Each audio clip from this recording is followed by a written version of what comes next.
The girl was tied to a split-rail fence at the edge of nowhere, her wrists bound with coarse twine, her lips cracked from sun and silence.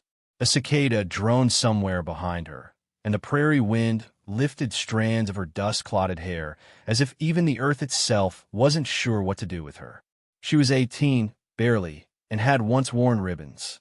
Now, the hem of her traveling dress fluttered like a white flag against the bones of an abandoned world. Clara June had no name she wished to claim and no place left to be. He came at dusk, a silhouette against the red-flecked horizon, his pony slow and quiet as shadow. The man did not call out. He simply dismounted, eyes scanning her like someone counting wounds. His braids hung down his chest like a black river forked by years. A wide scar slashed across his jaw, silver against his dusk-dark skin. He said nothing as he knelt. He did not need to. When he cut the rope, her arms fell like wet branches. She didn't thank him. She couldn't. But something inside her, some broken gear, clicked forward, not hope, not yet, but motion. He lifted her like something already mourned and laid her belly down across his saddle. She smelled the leather and the sweet rot of sagebrush. Then the world went black. She woke to the sound of fire. Not roaring, just a whisper. Cedar smoke drifted in lazy ribbons through the roof beams of a humble cabin. The walls were mud-packed and cool to the touch. She lay on a blanket so soft it didn't feel real. A tin bowl of broth steamed beside her. Her fingers twitched. A chair creaked. He was there. He sat cross-legged, a wooden pipe balanced loosely in his palm, the smoke curling up beside his cheek like an old friend.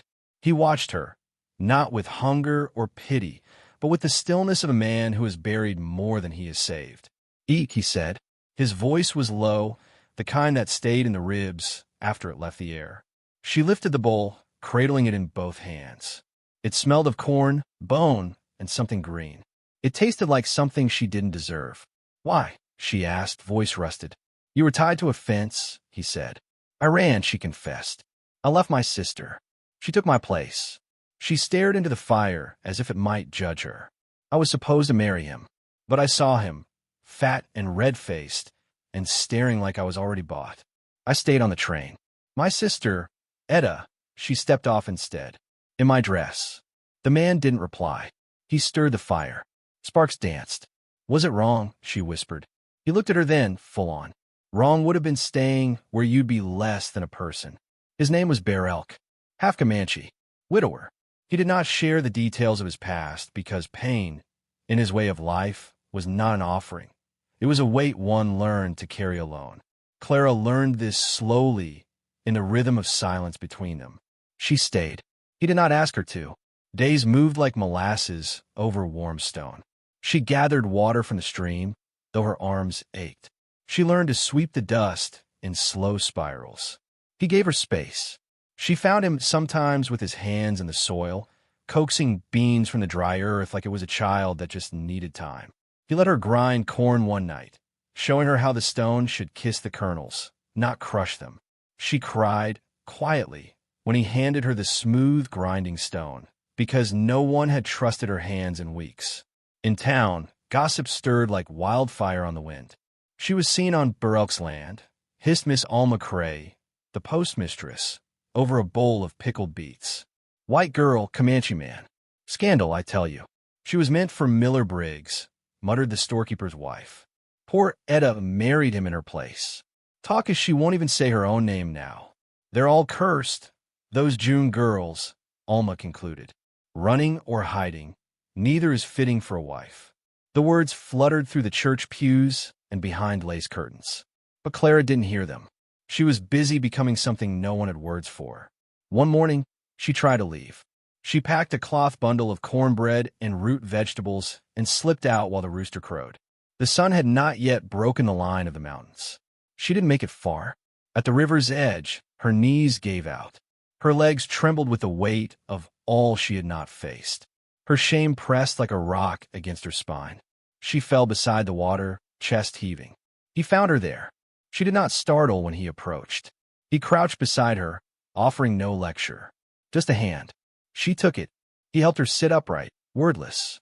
The river gurgled beside them like a gentle old woman talking to herself. She looked at him, eyes raw. I don't know who I am anymore. You're Clara, he said. She laughed bitterly. That name belongs to a coward. Bear Elk looked at the sky for a long time, then back at her. That name belongs to a girl who lived. That's all that matters. That night, the fire crackled as they sat across from each other, the silence between them now a thread instead of a wall. She studied the lines in his face, the quiet strength in his hands. She had once thought of love as something loud. Now, she saw it in the way he passed her the water without asking, in how he sat facing the door at night as if to guard her dreams. She was not healed, but she was no longer broken the same way. When he gave her a carved bone comb 2 days later, her fingers trembled around it. Why this? She asked. So, you remember your hair still belongs to you, he said. That night, under a sky smeared with stars, she sat beside him, not touching, just near, the air between them thick with something that might become tenderness. She closed her eyes. You didn't ask where I came from. He took a long breath. I don't need to. You're here. A slow tear traced her cheek. Behind them, on the horizon, a dust trail curled like smoke. A rider. 2. They were still far off, but someone was coming. The preacher had said Clara June, and Etta hadn't corrected him. Her tongue had gone dry behind her teeth, a small rebellion forming under her ribs as she stood beside Miller Briggs, veil trembling slightly in the late spring wind. The name hung in the chapel like incense, familiar but not hers, and the moment the ring slid onto her finger, she became a ghost stitched into her sister's skin. She smiled. She nodded. She signed a license with Clara's name. She wore Clara's shoes, too narrow, biting at her heels. And when Miller lifted her veil and kissed her gently, gratefully, all she could think was how much he deserved someone braver. Miller was not the brute Clara had feared.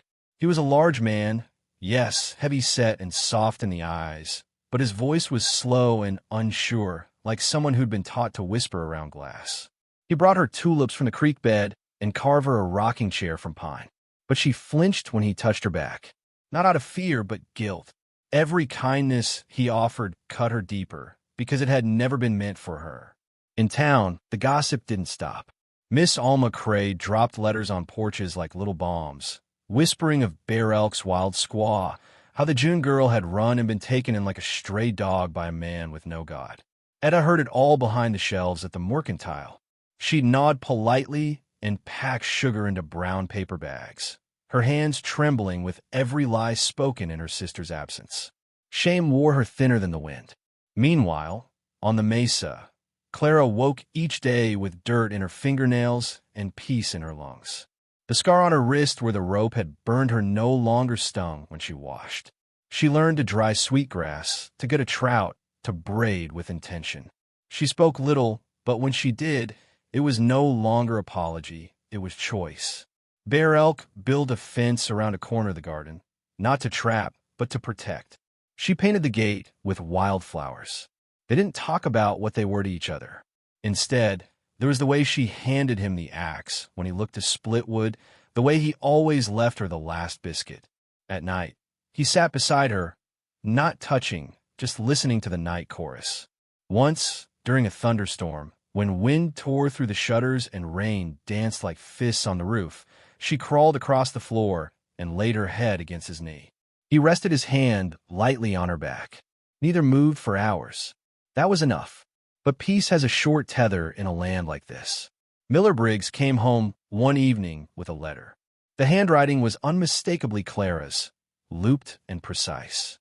A thank-you note left for a blacksmith's wife who'd once fed her during her rail journey west. The envelope had been returned to sender and passed from hand to hand until it landed in Miller's calloused grip.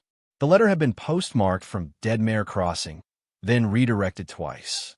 It was a mistake, a crack in the lie. Etta saw it in his eyes before he spoke. You ain't Clara, he said, more broken than angry. She didn't deny it. She just sank slowly into the rocking chair he'd built and said, No, I'm not. He asked no more, packed a saddlebag that night, tied his boots with trembling fingers. We'll go to her together, he said. I need to see. Etta didn't argue. She owed him that much. She wore her plainest dress. They rode out at dawn, the trail dust rising behind them like smoke from a slow burn. Clara saw them first from a bluff, a flicker of motion along the ridge. She was washing herbs, fingers wet with rosemary and rabbit tobacco. Bear Elk was oiling a bridle. When he followed her gaze and saw the riders, he stood without hurry, but his jaw locked tight. Miller dismounted before the horse had stopped moving. Etta followed, slower, eyes downcast. Clara stepped forward. The wind carried nothing but breath and silence. Etta spoke first. "You look well." Clara nodded. "You don't." A pause, brittle and full of ache. "I'm sorry," Clara said, voice small. "I'm not," Etta replied, surprising them both. "I had a good man. I just wore the wrong name." Miller stepped between them. His eyes scanned Clara's face, then moved to Bear Elk, who had said nothing. The two men stood across from each other like old pines, quiet, tall, rooted in vastly different soil. "You take her?" Miller asked, voice thick. "No," Bear Elk answered. She stayed. The distinction settled like dust. Miller exhaled, looked at Clara again. "You happy?" She didn't speak. Instead, she walked to Bear Elk's side and touched his sleeve with just 2 fingers. Miller closed his eyes. "Then I got no fight with you." Etta stepped closer. "I didn't come to reclaim anything. I just needed to see if you'd found what I never could." Clara took her hand, held it lightly. "You saved me. You stepped off that train." "I did it because I was tired of waiting for someone to love me," Etta said. "But I think I was always meant to go first." The wind picked up, flaring Etta's skirt, loosening a strand of Clara's hair. Miller mounted without a word. Etta paused a moment longer. She pressed her hand once more into Clara's, then turned and climbed up behind her husband. The 2 riders disappeared down the trail. That night, Clara sat beside Bear Elk beneath the cottonwood, the stars prickling overhead. She didn't speak for a long while. He passed her the carved comb. She smiled, finally, and pulled her hair loose from its braid. "They're not coming back," she said. "No," he agreed. She leaned her head against his shoulder, the gesture small but deep-rooted. And beyond the ridge, a pale flicker, another rider, alone this time, cresting the trail like a question not yet asked.